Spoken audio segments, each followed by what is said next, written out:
I stood outside apartment 314 with my key trembling in my hand, staring at a lock that refused to accept what had worked perfectly for 6 months. The hallway felt like it was spinning as I tried the key again, then noticed fresh scratches around the brass mechanism. Someone had changed the locks on my own apartment. My chest tightened as I pulled out my phone to call my mother, never imagining that the voice on the other end would deliver the most devastating betrayal of my 28 years on this earth. My fingers shook as I pressed Patricia's contact number, expecting her familiar, comforting voice to help solve what I assumed was some kind of landlord mix-up. Instead, her tone carried an unusual casualness that immediately sent warning signals through my nervous system. "Oh, Chester, honey, I was wondering when you'd call," she said, as if discussing weekend dinner plans rather than addressing why I couldn't enter my own home. "Mom, something's wrong with my apartment lock. I can't get inside and there are scratch marks around the keyhole. Did the landlord mention any maintenance work?"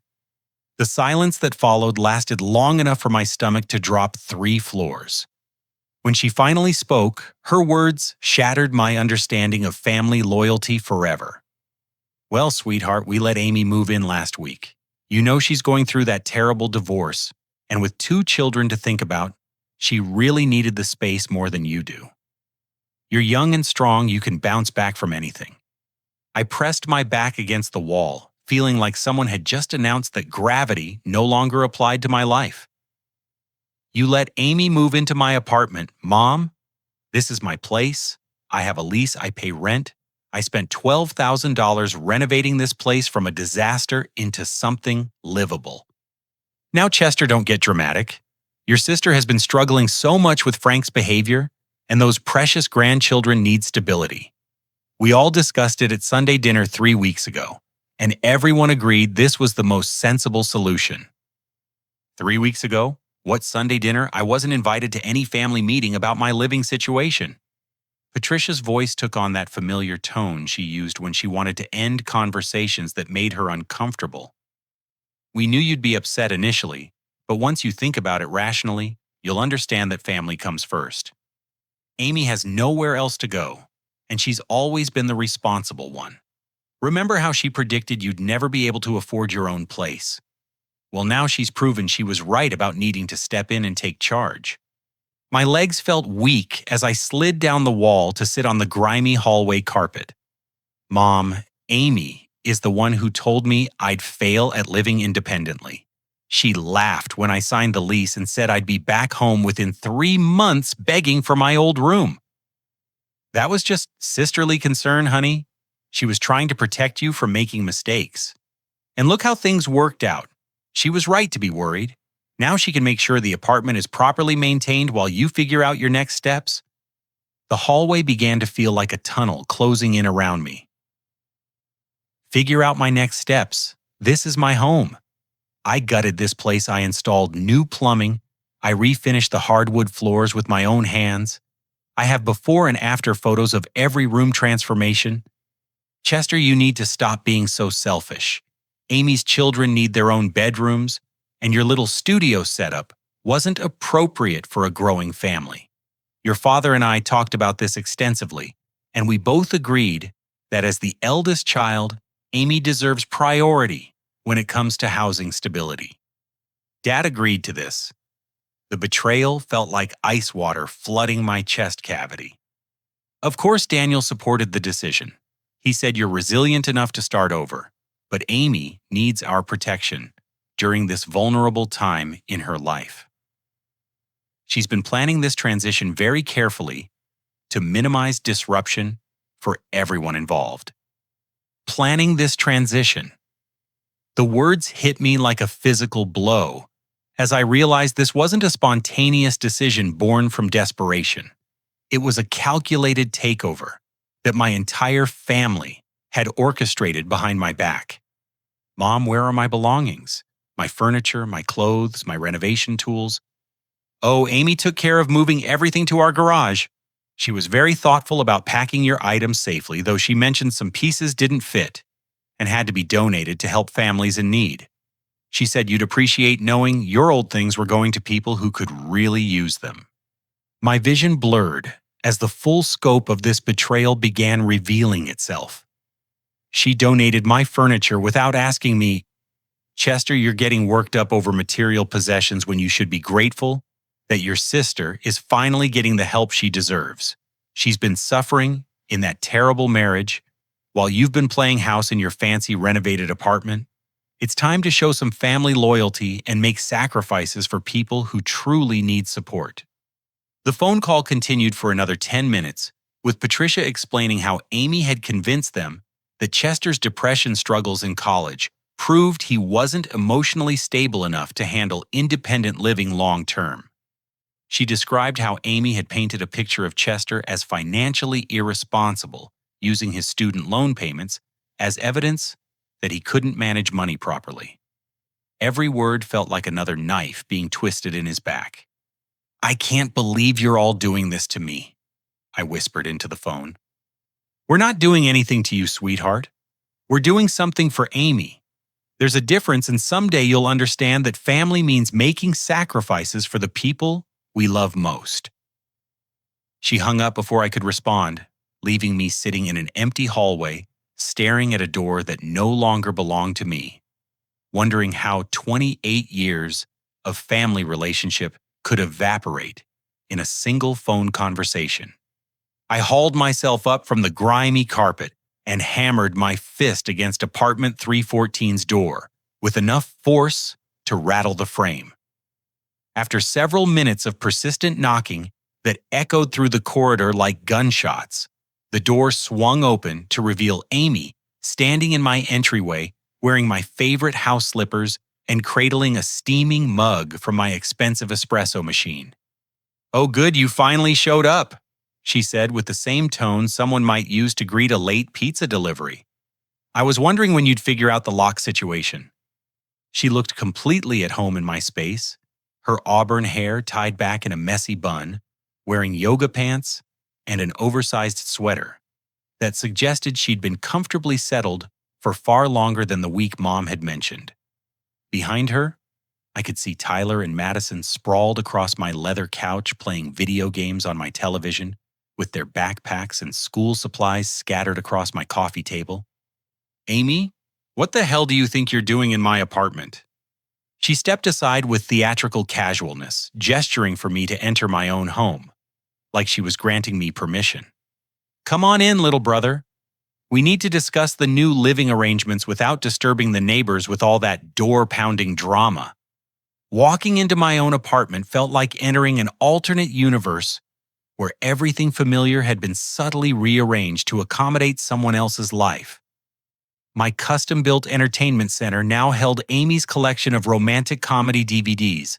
My kitchen counter displayed her coffee supplies and children's vitamins, and my dining table was covered with homework assignments and art projects that clearly weren't mine. "Where are my belongings, Amy? Mom said you moved everything to their garage." Amy settled into my reading chair with the comfort of someone who'd been using it for weeks, not days. "Most of your stuff is safely stored at Mom and Dad's place, though honestly, some of those college furniture pieces were pretty worn out. I donated the items that seemed beyond their useful life to the Salvation Army downtown. They were so grateful to receive quality donations for families transitioning out of homelessness." "You donated my furniture without permission. Those pieces have sentimental value, and some of them were expensive purchases I saved months to afford." "Chester, you're 28 years old. It's time to stop clinging to college dorm room aesthetics and start thinking about what really matters in life."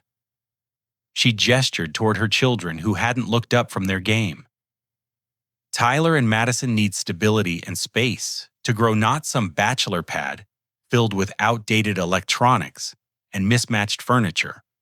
I walked through my apartment like a detective examining a crime scene, noticing details that revealed the calculated nature of this invasion. Amy had already changed my Wi-Fi password-installed child safety locks on my kitchen cabinets and mounted a bulletin board near my front door displaying Tyler's soccer schedule and Madison's dance class timetable. "How long have you been planning this, Amy? Because this level of organization doesn't happen overnight." Her expression shifted slightly, revealing the first crack in her casual facade. "I've been keeping an eye on your renovation progress for months, just making sure you weren't getting in over your head financially. When I realized how perfect this place would be for my children's needs, I started discussing options with mom and dad." "Options? You mean you started plotting to steal my apartment?" "Don't be so dramatic, Chester. I simply recognized an opportunity to solve multiple problems simultaneously. You get to move back home where mom and dad can keep an eye on your spending habits, and Tyler and Madison get the stable environment they deserve during this difficult transition period." As I explored further, I discovered that Amy's invasion was far more extensive than furniture rearrangement. She'd already enrolled both children in the local elementary school. Using my address, installed a new security system with cameras monitoring the hallway, and somehow managed to transfer my utility accounts into her name without my authorization. But the most devastating discovery came when I opened my custom kitchen cabinets, the ones I'd spent 3 months designing and building myself, to find them completely empty. "Amy, where are my kitchen cabinets? The custom ones I built from scratch?" She didn't even have the decency to look embarrassed. "Oh, I sold those to help cover the cost of new carpeting and window treatments. Tyler is allergic to dust mites, so I needed to replace all the flooring surfaces with hypoallergenic materials. I got a really good price from that contractor who did the Morrison family's kitchen remodel last spring." My hands started trembling as the full scope of her theft became clear. "You sold my custom cabinets? The ones I spent 12 weekends building in Dad's garage?" "Chester, they were just basic wood boxes with hinges. I replaced them with much more practical modular units from Home Depot that are easier to clean and maintain.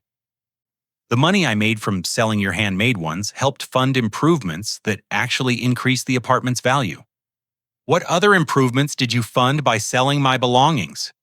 Amy's casual mask slipped entirely as she realized I wasn't going to accept her explanations quietly. "Look, I also had to sell your bathroom fixtures to cover the security deposit for the children's school enrollment. Those fancy faucets and that ridiculous rainfall shower head you installed were completely impractical for a family with children who need efficient bathing facilities." I stared at her in complete disbelief. "You sold my bathroom renovation too? Amy, I spent $4,000 on those fixtures and installed them myself after researching water pressure and efficiency ratings for months. And now Tyler and Madison have a functional bathroom setup that meets their daily needs instead of some bachelor's fantasy spa experience. You should be proud that your investment contributed to creating a family-friendly environment." The conversation continued spiraling as Amy revealed more details about her systematic dismantling of my life's work. She'd sold my power tools to fund children's furniture, donated my book collection to make room for toys, and given away my exercise equipment because it wasn't appropriate for a home where children played. But the final blow came when she pulled a folded document from her purse and handed it to me, with the confidence of someone delivering a birthday gift. "Before you get too worked up about temporary inconveniences, you should know that I've already filed a restraining order against you for threatening behavior during my divorce proceedings." I unfolded the legal document with numb fingers, reading my own name listed as a potential threat to Amy's safety and her children's well-being. The petition detailed a fabricated history of aggressive phone calls, unwanted visits, and intimidating messages that I'd never sent. "Amy, none of this is true. I haven't threatened you or contacted you inappropriately during your divorce." "Well, that's your word against detailed documentation I've been keeping for months."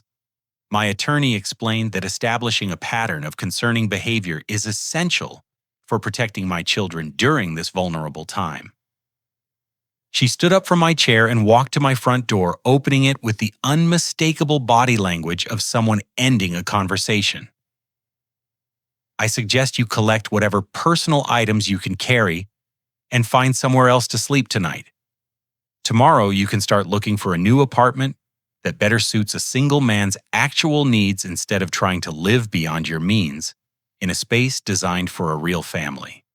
As I walked past her toward the hallway, Amy delivered her final devastating revelation with the casual cruelty that had defined our entire encounter.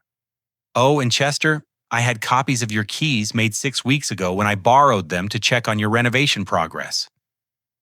I told Mom and Dad I was concerned about your spending habits and wanted to make sure you weren't damaging the property with amateur construction work. They thought it was very responsible of me to keep an eye on your living situation." The door closed behind me with the definitive sound of my life being locked away by someone who was supposed to love and protect me, leaving me standing in the same hallway where this nightmare had begun now, understanding that my sister's betrayal had been months in the making. The fluorescent lighting in the police station waiting area cast everything in a harsh, clinical glow that matched my emotional state as I clutched my lease agreement and rental insurance documents like lifelines in a storm. Officer Martinez, a stocky man in his 40s with kind eyes and premature gray hair, listened to my story with the patient attention of someone who'd heard countless family disputes, but rarely ones this elaborate. "Mr. Thompson, I understand your frustration, but I need to inform you that your sister filed paperwork with us earlier today claiming domestic residence and expressing concerns about potential harassment from family members during her divorce proceedings." My stomach dropped as Officer Martinez pulled out a thick folder containing documents I'd never seen before. "She filed domestic residence claims. What does that mean exactly?" "According to the documentation she provided, Ms. Amy Richardson has been living at your address for several weeks and has established it as her primary residence for child custody purposes related to her divorce case.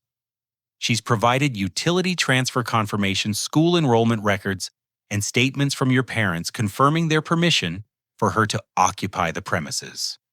I leaned forward in the uncomfortable plastic chair, feeling like the ground was shifting beneath my feet. "Officer Martinez, I never gave permission for any utility transfers, and my parents don't have legal authority to grant residence permission in my apartment." He opened the folder wider, revealing documents that made my blood run cold. "Actually, according to these lease modification papers, your parents, Daniel and Patricia Thompson, are listed as co-guarantors on your rental agreement, which gives them certain decision-making authorities regarding occupancy arrangements." "That's impossible. I signed my lease alone, and I've never added anyone as a guarantor." Officer Martinez handed me a copy of what appeared to be my original lease agreement, but with additional signatures and clauses I'd never seen before. "These documents were filed with the County Housing Authority last month, indicating that your parents requested inclusion as financial guarantors due to concerns about your ability to maintain independent housing payments." As I studied the paperwork, I realized that someone had forged additional signatures and added legal language that essentially gave my parents veto power over my housing decisions. The forgery was sophisticated enough to fool casual inspection, but I knew with absolute certainty that I'd never agreed to these modifications. "Officer Martinez, these signatures aren't mine, and I never consented to having my parents added to my lease. Someone has falsified legal documents to justify stealing my apartment." "That's a serious accusation, Mr. Thompson. Do you have evidence to support claims of document falsification?" I pulled out my phone and showed him photos I'd taken of my original lease signing, along with copies of my rental application and security deposit receipts. "Here's documentation from my actual lease signing 6 months ago. You can see that none of these additional clauses or signatures were part of my original agreement." Officer Martinez studied my evidence with increased interest, comparing the authentic documents to the suspicious modifications in Amy's file. "Mr. Thompson, if document forgery is involved, this becomes a much more serious matter. However, investigating fraudulent legal documents requires specialized expertise beyond basic housing dispute resolution." He leaned back in his chair, choosing his words carefully. "I'm going to suggest you contact a tenant rights attorney as soon as possible because what you're describing sounds like systematic manipulation of legal systems rather than a simple family disagreement. Can you at least let me back into my own apartment to collect my belongings while this gets sorted out? Unfortunately, given the restraining order your sister filed this morning, I can't authorize your entry to the premises without a court order." Her documentation claims you've been making threatening phone calls and sending intimidating text messages throughout her divorce proceedings. I stared at him in disbelief. Officer Martinez, I can show you my phone records proving I haven't contacted Amy inappropriately. The threatening communications she's claiming simply don't exist. I believe you, Mr. Thompson, but family court takes domestic safety concerns very seriously, especially when children are involved. Your sister's attorney has provided what appears to be a detailed timeline of concerning interactions that predates your awareness of her residency claim. Officer Martinez pulled out another document that made my heart sink even further. According to this psychiatric evaluation recommendation filed by her legal team, your sister's attorney is suggesting that you've been experiencing emotional instability related to your living situation and may pose a risk to her children's safety during this transitional period. Emotional instability. What psychiatric evaluation? I've never been evaluated by any mental health professional related to this situation. The evaluation isn't of you, Mr. Thompson. It's a recommendation that you undergo professional assessment based on concerning behavioral patterns your family members have reported to her attorney.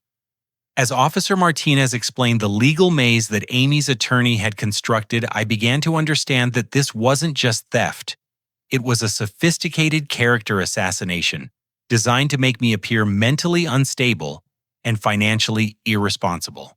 Someone had spent months building a legal foundation to justify stealing my apartment while simultaneously destroying my credibility. Officer Martinez, who is Amy's attorney, because the level of legal manipulation you're describing suggests someone with extensive experience in housing fraud. He checked the documents again.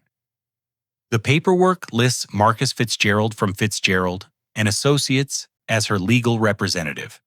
According to his documentation, he specializes in family law and domestic protection cases. I pulled out my phone and started researching Marcus Fitzgerald, while Officer Martinez continued reviewing the fraudulent documents. What I discovered made the entire situation even more sinister than I'd imagined. Officer Martinez, this attorney, has been sanctioned twice by the State Bar Association for questionable practices related to document authentication and client representation ethics. He's currently under investigation for allegedly helping clients manipulate residency claims during divorce proceedings. Officer Martinez raised his eyebrows as he read over my shoulder.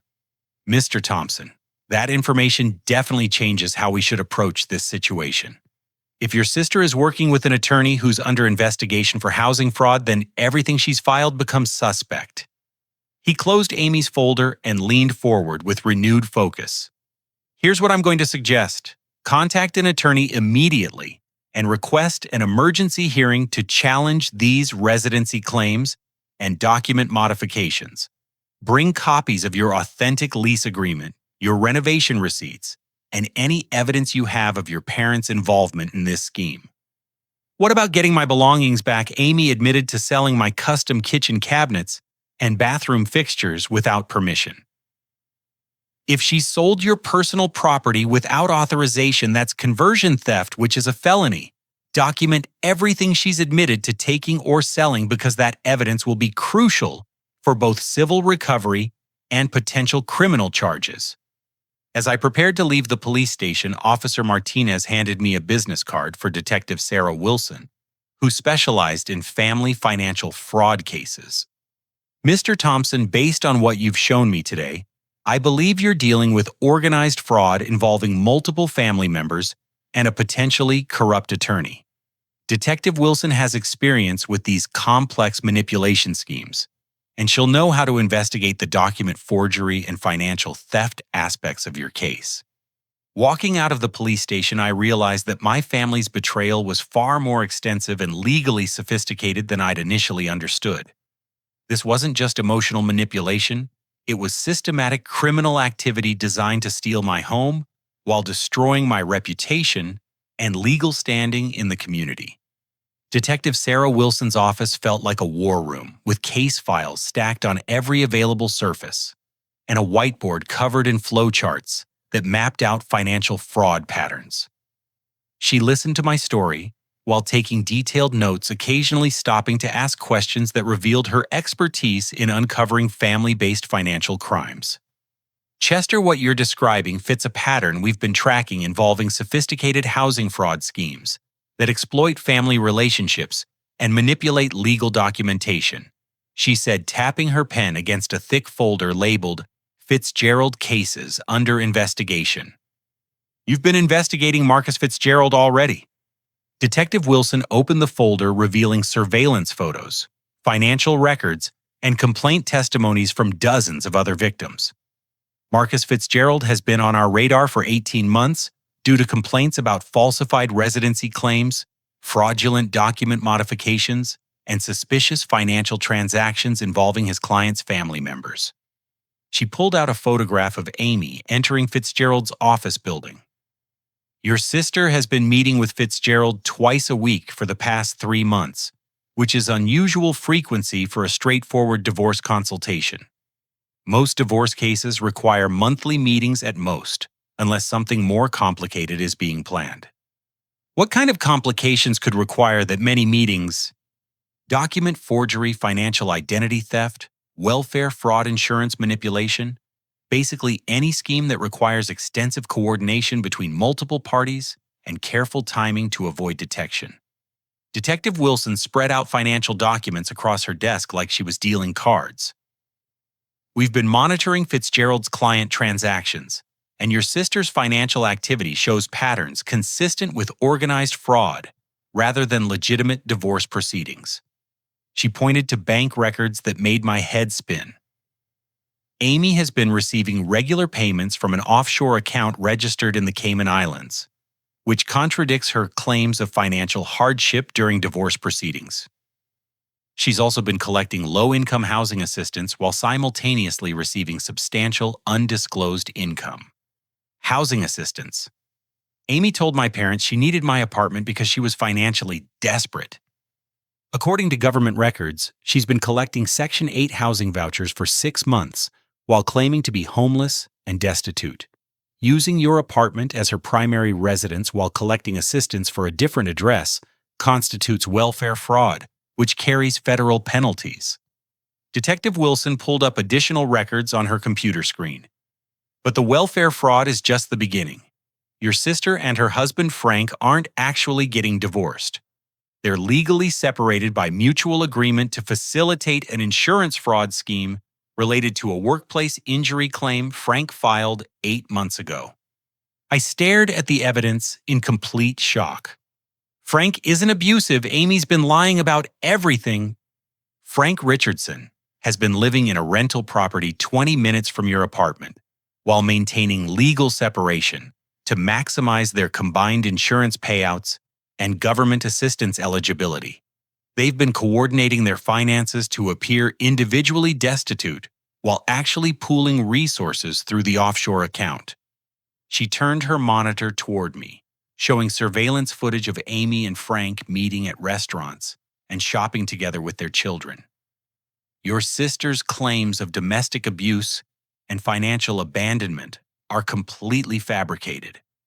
She and Frank have been working together to defraud multiple government programs while planning to steal your apartment as collateral for a business loan they're seeking. A business loan? What kind of business? Detective Wilson opened another file containing business registration documents. Fitzgerald has been helping them establish a property management company that specializes in acquiring residential properties through manipulation of family housing disputes. Your apartment was intended to be their first acquisition, which they plan to rent out for profit while maintaining fraudulent residency claims. The scope of this conspiracy was far beyond anything I'd imagined. Detective Wilson, what about my parents? Are they actively involved in this fraud, or are they being manipulated too? Her expression became more serious as she pulled out financial records related to my parents' bank accounts. Your parents have been embezzling money from their church's building fund to pay for Amy's legal fees, believing they're helping their daughter escape an abusive marriage. They've stolen over $15,000 from the St. Matthew's Lutheran Church renovation project over the past 4 months. I felt sick as she showed me bank transfer records proving that my parents had been systematically stealing from their own religious community. They don't know Amy is lying about the abuse. Based on our investigation, your parents genuinely believe they're protecting Amy and their grandchildren from domestic violence. Amy has been manipulating them with fake photographs of injuries, fabricated police reports, and coach testimony from Tyler and Madison about witnessing their father's allegedly violent behavior. Detective Wilson pulled out photos that Amy had shown my parents as evidence of Frank's abuse. Professional quality images of bruises and injuries that looked convincingly real. These photographs were actually taken at a special effects makeup studio in Los Angeles that specializes in creating realistic injury simulations for movie and television productions. Amy paid $3,000 to have these fake injury photos created as evidence for her fraud schemes. The children are involved in lying too. Tyler and Madison have been coached to repeat specific stories about their father being scary and mean. But our child psychology consultant believes they're parroting rehearsed statements rather than describing actual experiences. The children show no signs of trauma consistent with genuine domestic abuse exposure. As Detective Wilson continued revealing evidence, I realized that my entire family had been victimized by Amy's manipulation, even as they participated in stealing my apartment and destroying my life. Detective Wilson is there enough evidence to press criminal charges against Amy and Fitzgerald. We have overwhelming evidence for multiple felony charges, including welfare fraud insurance, fraud document forgery, identity theft, money laundering, and conspiracy to commit real estate fraud. The question is whether you're prepared for the legal battle and family consequences that will follow. She leaned back in her chair, studying my expression carefully. Chester, pursuing criminal charges against your sister will likely destroy your relationship with your parents permanently, even though they're victims of her manipulation too. They may never forgive you for exposing Amy's lies, regardless of how much evidence proves she was using them. What about getting my apartment back? Can I reclaim my home while this investigation continues? Detective Wilson smiled for the first time since our meeting began. Actually, we've been planning a sting operation to gather final evidence against Fitzgerald's property fraud network, and your case provides the perfect opportunity to catch them in the act. She pulled out a surveillance plan that looked like something from a television crime drama. We're going to set up your friend Jake as an undercover buyer for the stolen property Amy has been selling online. When she incriminates herself by admitting to selling items she doesn't legally own, we'll have everything we need to arrest both Amy and Fitzgerald simultaneously. Jake from my construction crew, he'll do that. We've already contacted Jake and he's enthusiastic about helping you expose this fraud. Apparently, Amy tried to sell him your power tools last week, claiming she was downsizing after her divorce. He suspected something was wrong and reported the interaction to us. As I left Detective Wilson's office, I realized that Amy's greed and overconfidence were about to become the evidence needed to destroy her elaborate fraud scheme and restore my life. But I also understood that exposing the truth would probably cost me my family relationships forever, leaving me to decide whether justice was worth permanent isolation from the people who had raised me. Jake Morrison had always been the most reliable member of our construction crew, a quiet, methodical electrician whose calm demeanor made him perfect for undercover work. Detective Wilson had equipped him with hidden recording devices and coached him on how to encourage Amy to reveal incriminating information during what she believed was a legitimate business transaction. The plan was elegantly simple. Jake would respond to Amy's online advertisements selling my custom-built furniture and renovation fixtures, expressing interest in purchasing multiple items for a house-flipping project. Detective Wilson's team would monitor the conversations from a surveillance van parked across the street, while documenting everything Amy said about owning the property she was selling. I watched from the van's tiny window as Jake knocked on my apartment door, carrying a clipboard and wearing the kind of work clothes that would make Amy comfortable discussing construction-related purchases. When she opened the door, I could see her brighten with the enthusiasm of someone who thought she'd found an easy mark for her theft operation. "You must be Jake." Amy's voice came through the surveillance equipment with crystal clarity. "Come on in and let me show you the items we discussed. I think you'll be impressed with the quality of craftsmanship." Detective Wilson adjusted the audio levels as Jake entered my apartment, his hidden camera providing us with real-time footage of Amy proudly displaying my stolen property like she was hosting a home shopping television show. This entertainment center was custom built by a local contractor who specializes in high-end residential projects. Amy explained, running her hands along the shelving I'd spent 6 weeks designing and building. "The wood is genuine maple, with a hand-rubbed finish that cost me over $2,000, but I'm willing to let it go for $800 because I'm relocating to a smaller space." Jake played his role perfectly, examining my workmanship with the practiced eye of someone who understood construction quality. "This is beautiful work. The joinery here is professional grade. Who was the contractor who built this?" "Oh, just some local guy who does small residential projects. He's not in business anymore, so I can't give you his contact information, but you can see the quality speaks for itself." My hands clenched into fists as I listened to Amy erase my existence while profiting from months of my labor. Detective Wilson placed a calming hand on my shoulder as Jake continued gathering evidence. "I'm also interested in those kitchen cabinets you mentioned. Are those still available?" Amy's voice became more animated as she led Jake toward my former kitchen. "Actually, I already sold the cabinets to another buyer, but I still have the bathroom fixtures if you're interested." The previous owner installed a really expensive rainfall shower system and designer faucets that would be perfect for an upscale renovation project. "The previous owner? How long ago did you acquire this property?" There was a brief pause before Amy answered, and I could tell from her tone that she was improvising her cover story. "I've been living here for several months, but I only recently decided to sell off the fixtures that don't match my family's needs. You know how it is with inherited furniture. Sometimes you have to be practical rather than sentimental." Jake nodded sympathetically, while his hidden camera captured Amy opening my bathroom door to reveal the space I'd spent 3 months renovating. "These fixtures are definitely worth salvaging." "What are you asking for the complete set?" "Well, the shower system alone cost over $3,000 originally, but I'd be willing to sell everything for $1,500 if you can handle the removal yourself." Detective Wilson whispered into her radio, coordinating with the technical team to ensure they were capturing every detail of Amy's admissions.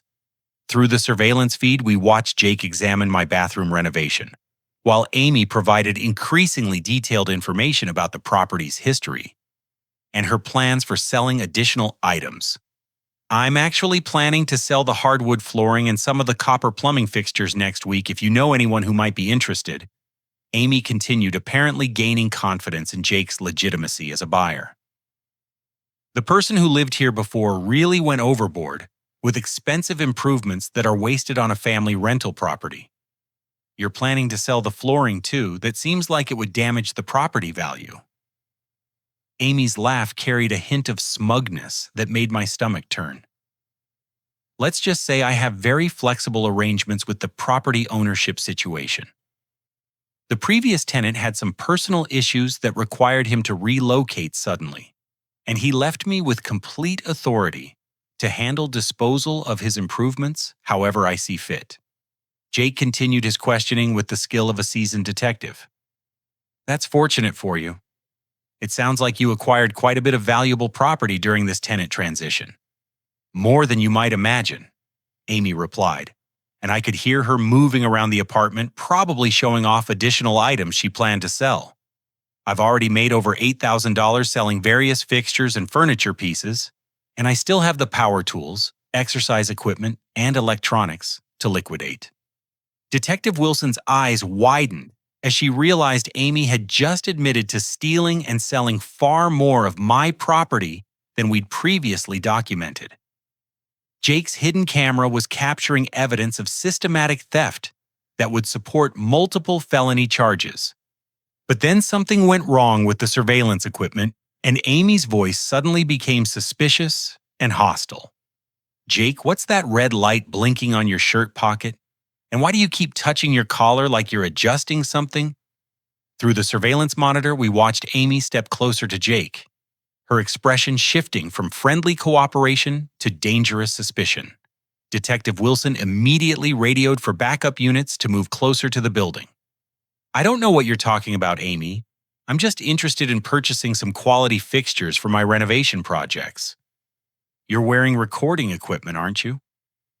Someone sent you here to spy on me." Amy's voice became shrill with panic. "Who are you working with? Is this some kind of police investigation?" Jake tried to maintain his cover, but Amy had apparently become paranoid enough to recognize surveillance activity. "Amy, I think there's been a misunderstanding. I'm just here to buy bathroom fixtures, not to cause any problems. Get out of my apartment right now, or I'm calling the police to report an attempted burglary," Amy shouted, and we could hear her moving toward what sounded like the kitchen area. "I know my rights as a property owner, and I don't have to tolerate harassment from people trying to entrap me." Detective Wilson made the decision to abort the surveillance operation before Amy's panic escalated into violence. "All units move in now. Suspect is aware of surveillance and may be destroying evidence or preparing to flee." As police officers entered the building, I watched Amy through the surveillance feed. Realizing that her desperation was about to drive her to even more extreme measures to protect her fraud operation. The sting operation had gathered enough evidence to support criminal charges, but Amy's awareness of the investigation meant she would probably attempt to destroy evidence and intensify her efforts to frame me for harassment. The war for my apartment and my reputation was about to escalate beyond anything I'd previously imagined. The emergency court hearing took place in a sterile, windowless room that felt more like a corporate conference space than a venue for determining justice. Judge Margaret Kellerman, a stern woman in her 50s, with silver hair and penetrating blue eyes, presided over a scene that would determine whether I reclaimed my life or lost everything to my sister's elaborate fraud scheme. Amy sat at the plaintiff's table with Marcus Fitzgerald, wearing a conservative navy dress and projecting the image of a vulnerable single mother protecting her children from family harassment. She'd brought Tyler and Madison to court, positioning them where Judge Kellerman could see their innocent faces, while she painted me as an unstable threat to their safety. My attorney, Sarah Mitchell, had spent the previous 72 hours preparing a presentation that would expose every element of Amy's deception with irrefutable evidence. She'd organized financial records, surveillance footage, and expert testimony that revealed the true scope of Amy and Fitzgerald's criminal conspiracy. "Your Honor," Sarah began, standing with the confidence of someone who held a winning hand, "the defendant, Chester Thompson, is the legitimate tenant and legal resident of the apartment in question. The plaintiff has engaged in systematic fraud, identity theft, and property conversion to illegally occupy his residence while conducting organized criminal activity." Judge Kellerman examined the evidence folders that Sarah had prepared, her expression becoming increasingly serious as she reviewed bank records, surveillance photos, and documentation of forged legal documents. Fitzgerald stood to respond with the smooth confidence of someone accustomed to manipulating legal proceedings. "Your Honor, my client is a victim of family harassment and financial abuse who has been forced to seek emergency housing protection for herself and her minor children. Mr. Thompson has demonstrated a pattern of threatening behavior that escalates whenever my client attempts to establish independence from his controlling influence." "Mr. Fitzgerald," Judge Kellerman interrupted, looking up from the evidence files, "are you aware that your client has been collecting government housing assistance while claiming residency at the defendant's apartment?" The question clearly caught Fitzgerald off guard, and I watched his confidence falter as he realized that Detective Wilson's investigation had uncovered more evidence than he'd anticipated. Your Honor, my client's housing assistance applications were filed in good faith based on her understanding of her residential situation during a complex family transition. Sarah Mitchell seized the opening with the precision of a surgeon. Your Honor, the plaintiff has been committing welfare fraud while simultaneously receiving income from offshore accounts managed by her attorney. She's also been selling the defendant's personal property without authorization to fund a business venture that Mr. Fitzgerald has been helping her establish. Judge Kellerman's expression darkened as Sarah presented evidence of the property management company that Amy and Fitzgerald had created to profit from fraudulent real estate acquisitions. Mr. Fitzgerald, these documents suggest that you've been helping your client establish a business that depends on illegally acquiring residential properties through manipulation of family housing disputes. Your Honor, I object to these character assassination attempts against my client, who is simply trying to protect her children from domestic harassment, Fitzgerald replied, but his voice lacked its earlier conviction. That's when Amy made the catastrophic decision that would destroy her case and expose the full extent of her manipulation. Standing up despite Fitzgerald's attempts to restrain her, she pointed directly at me with venomous hatred. Your Honor, Chester is lying about everything because he's angry that our family finally recognized how unstable and financially irresponsible he's always been. My parents had to intervene to protect me and my children from his threatening behavior, and they're the ones who asked me to take over the apartment lease because they didn't trust Chester to maintain the property payments. Judge Kellerman leaned forward with sharp interest. Ms. Richardson, are you testifying that your parents requested your occupancy of the defendant's apartment? Yes, Your Honor. My parents, Daniel and Patricia Thompson, are actually the real decision makers regarding Chester's housing situation because they've been supporting him financially for years. They asked me to take over responsibility for the apartment because Chester has been making poor financial decisions, and they were worried about him defaulting on his lease obligations. Sarah Mitchell stood immediately recognizing Amy's fatal mistake.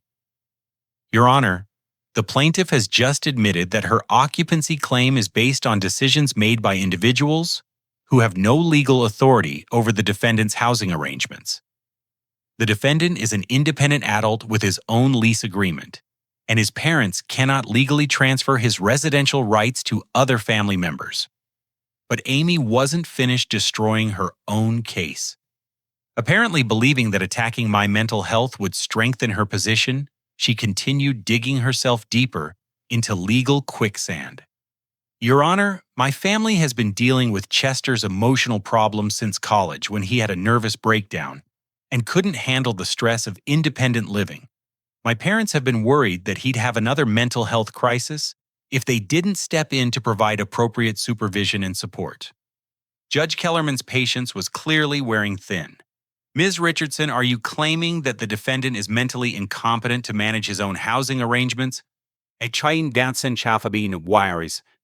I'm saying that my parents recognized Chester needed family intervention before his poor judgment caused bigger problems for everyone involved. That's when Sarah Mitchell delivered the evidence that completely destroyed Amy's credibility. Your Honor, I'd like to present testimony from Daniel and Patricia Thompson, who are waiting in the hallway and can verify whether they actually made the decisions the plaintiff is claiming to represent. Judge Kellerman ordered my parents brought into the courtroom, and I watched their faces as they heard Amy's testimony about their supposed involvement in transferring my apartment to her. The confusion and horror in their expressions revealed that Amy had been lying about their support for her occupancy claim. Mr. and Mrs. Thompson, Judge Kellerman, addressed my parents directly. Did you request that your daughter Amy take over your son, Chester's apartment lease? My father Daniel stepped forward with the bearing of a man whose world was collapsing around him. Your Honor, we never requested any apartment transfer. Amy told us that Chester had agreed to let her live there temporarily while she got back on her feet after her divorce. She said it was Chester's idea to help his sister during a difficult time. My mother, Patricia, was crying as the full scope of Amy's lies became clear. Your Honor, Amy showed us photographs of injuries and told us that Frank was abusing her and the children. She said Chester had volunteered his apartment because he wanted to protect his nephews from domestic violence. We never knew she was taking Chester's home against his will. The courtroom fell silent as my parents realized they'd been manipulated into supporting a criminal conspiracy. Amy's face went pale as she understood that her lies were unraveling in front of everyone who mattered. But the most devastating revelation came when Patricia turned to Amy with heartbroken anger. Amy, where is the $15,000 we gave you from the church building fund? You said it was for legal fees to protect you from Frank's violence. But if you've been lying about everything else, what did you really use our church's money for? Judge Kellerman's expression became thunderous as she realized that church embezzlement was part of this fraud scheme. Ms. Richardson, are you aware that using donated funds under false pretenses constitutes criminal fraud? Amy's desperate response sealed her fate and destroyed any remaining sympathy from my parents. Your Honor, my parents are lying because Chester has manipulated them into believing his version of events. They're actually the ones who suggested that I take over the apartment, and now they're trying to protect themselves from legal consequences by blaming me for their own decisions. Daniel's face turned red with fury as he realized Amy was trying to make them scapegoats for her crimes. Judge Kellerman, our daughter has stolen $15,000 from our church community by lying about domestic abuse. She's destroyed our family's reputation and used our love for our grandchildren to manipulate us into supporting criminal activity. Judge Kellerman had heard enough. Based on the evidence presented and the contradictory testimony from the plaintiff, I'm ordering immediate investigation into all fraud allegations and granting the defendant emergency possession of his apartment. Ms. Richardson, you have 24 hours to vacate the premises and return all property belonging to Mr. Thompson. As we left the courtroom, I realized that exposing Amy's lies had cost me my family relationships, but restored my home and my future. The truth had finally emerged, but the emotional wreckage would take much longer to clean up than the physical damage to my apartment. 6 weeks after that devastating courtroom confrontation, I stood in my fully renovated apartment surrounded by friends and neighbors who had rallied to help me rebuild what Amy's greed had destroyed. The transformation was remarkable, not just of my living space, but of my understanding of what family really means and who deserves my trust and loyalty. Amy's arrest had made local news when Detective Wilson's investigation revealed the full scope of her fraud operation. She pleaded guilty to welfare fraud, identity theft, property conversion, and conspiracy charges, receiving a 2-year prison sentence and restitution orders totaling over $43,000. Marcus Fitzgerald lost his law license and faced federal charges for his role in the offshore money laundering scheme that had funded their criminal enterprise. But the most satisfying justice came from watching Amy's carefully constructed lies crumble under scrutiny. Frank Richardson testified that Amy had convinced him to participate in insurance fraud by claiming it would help them afford a better life for their children. When he discovered that she'd been planning to steal my apartment all along, he filed for full custody and moved Tyler and Madison to a stable home environment away from their mother's manipulative influence. The children, it turned out, had been happier living with their father than they'd ever been during Amy's chaotic schemes. Tyler told the family court counselor that he was tired of lying about his daddy being mean, and Madison drew pictures of their new home that showed smiling faces and peaceful scenes that had been absent during Amy's fraudulent drama. My parents faced their own reckoning with St. Matthew's Lutheran Church, where the congregation initially reacted with shock and betrayal upon learning about the embezzled building fund money. But Pastor Williams, a wise man in his 60s who had guided our family through various crises over the years, helped the community understand that Daniel and Patricia had been victims of Amy's manipulation rather than willing participants in theft. The church members organized a restorative justice process that required my parents to perform 200 hours of community service and make full financial restitution through their retirement savings. More importantly, they participated in family counseling sessions where they learned to recognize the manipulation tactics that Amy had used to exploit their love for their grandchildren. My relationship with my parents slowly began healing as they demonstrated genuine remorse for their role in enabling Amy's theft. Daniel spent 3 weekends helping me repair the damage Amy had caused to my apartment, working beside me in awkward silence as we rebuilt kitchen cabinets and restored bathroom fixtures that she'd destroyed or sold. Chester, I failed as a father by not protecting you from your sister's jealousy and manipulation, he said while sanding cabinet doors in my kitchen. I always knew Amy resented your independence and success, but I never imagined she'd go this far to hurt you. Patricia's apology came during one of our family counseling sessions, where she finally acknowledged the patterns of favoritism and enabling that had allowed Amy to believe she could take whatever she wanted from family members without consequences. I spent so many years making excuses for Amy's behavior because I wanted to believe that deep down, she was still the little girl who needed my protection. Patricia admitted through tears, but she stopped being that innocent child years ago, and I failed to see how my enabling was hurting both of you. The most unexpected support came from my church community, where Helen Walsh organized volunteer renovation teams that transformed my apartment into something even better than my original vision. Professional contractors from the congregation donated materials and labor creating custom built-in furniture and upgraded fixtures that reflected their commitment to helping me rebuild. Chester, this community believes in second chances and supporting people who've been wronged, Helen explained while coordinating the volunteer schedule. Your family's crisis taught all of us important lessons about recognizing manipulation and protecting vulnerable people from those who would exploit their trust. Jake Morrison became more than a co-worker during this recovery period. He emerged as a true friend whose loyalty had helped expose Amy's crimes. His willingness to participate in the undercover investigation demonstrated the kind of character that builds lasting relationships based on mutual respect and shared values. You would have done the same thing for me, Jake said when I thanked him for risking his safety to help gather evidence.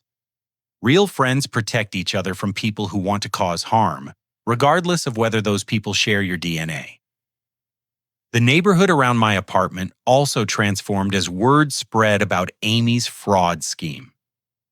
Mrs. Rodriguez, the elderly woman who lived across the hall, began checking on me regularly and sharing meals when she noticed I was working late on renovation projects.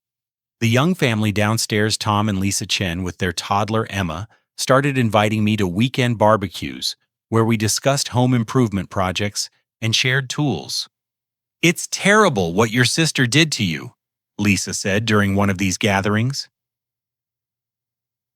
But it's inspiring to see how you fought back with dignity and rebuilt something even better than what you lost. 6 months after reclaiming my apartment, I hosted a housewarming party that celebrated not just my restored home, but the community of genuine relationships that had emerged from the wreckage of family betrayal. Friends from work, church members, neighbors, and even my parents gathered in my renovated living space to share food, laughter, and stories about overcoming adversity through mutual support. Looking around at these faces, people who had chosen to stand with me during my darkest time, I realized that Amy's betrayal had actually been a gift in disguise. Her greed and manipulation had forced me to discover who truly deserved my trust and investment, teaching me that blood relationships mean nothing without respect, honesty, and genuine care for each other's well-being. The apartment itself became a symbol of resilience and renewal, with every renovated surface representing not just my determination to rebuild, but the community support that had made restoration possible. The custom kitchen cabinets built by church volunteers were more beautiful than anything I could have created alone, and the upgraded bathroom fixtures donated by local contractors exceeded my original renovation dreams. As the housewarming party wound down and guests shared final hugs and promises to stay in touch, I stood in my doorway, watching people who had proven their loyalty through actions rather than words. These relationships forged in crisis and strengthened by mutual support represented the true family I had chosen, rather than the biological family that had chosen to betray me. Amy's 2-year prison sentence would end eventually, but the relationships I'd built during her absence would last forever. Tyler and Madison were thriving in their father's stable home. My parents had learned valuable lessons about enabling and manipulation, and I had discovered a community of people whose friendship was based on character rather than obligation. The most profound lesson emerged during quiet evenings in my restored apartment when I reflected on how crisis can reveal both the worst and best in people. Amy's betrayal had been devastating, but it had also cleared away relationships built on manipulation and false loyalty, making space for connections based on mutual respect and genuine care. Standing in my kitchen preparing coffee with the espresso machine that Amy had once used to mock my independence, I realized that true victory wasn't just about reclaiming my apartment or seeing justice served through the legal system. Real triumph came from building a life surrounded by people who celebrated my success rather than resenting it, who offered support during difficulties rather than exploiting them, and who demonstrated love through consistent actions rather than empty promises. The apartment renovation was complete, but the personal transformation would continue for years to come. I had learned to recognize manipulation, to value genuine friendship over family obligation, and to understand that sometimes the greatest gift comes from people who choose to love you rather than those who are supposed to love you by default. My story isn't unique. Families betray trust, siblings compete destructively, and people exploit love for personal gain every day across America. But what made my experience meaningful was discovering that recovery is possible when you're willing to fight for truth, accept help from unexpected sources, and rebuild your life around relationships that honor your dignity rather than exploit your vulnerability. The lease on apartment 314 still bears my name, but the home I've created there represents something far more valuable than legal ownership. It's a place where genuine friendship is celebrated, where community support is cherished, and where the hard-won wisdom of surviving family betrayal creates space for deeper, more authentic relationships that will last a lifetime. As I finish sharing this story, I want to ask you something important. Have you ever experienced betrayal from someone you trusted completely? And how did you rebuild your life afterward? Sometimes the most painful experiences teach us the most valuable lessons about who deserves our loyalty and investment. Please share your thoughts in the comments below. I'd love to hear about your experiences with overcoming family betrayal and building stronger relationships. If this story resonated with you, please hit that like button to let me know it made an impact. Don't forget to subscribe for more true stories about overcoming adversity and finding strength in unexpected places. And if you know someone who's struggling with family manipulation or betrayal, please share this video with them. Sometimes knowing you're not alone can make all the difference in finding the courage to fight back. Thank you for listening to my journey from betrayal to justice and healing. I hope it reminds you that even the deepest wounds can heal when surrounded by people who choose to support your growth rather than exploit your vulnerabilities. Stay strong, stay true to yourself, and never let anyone convince you that you deserve less than genuine love and respect.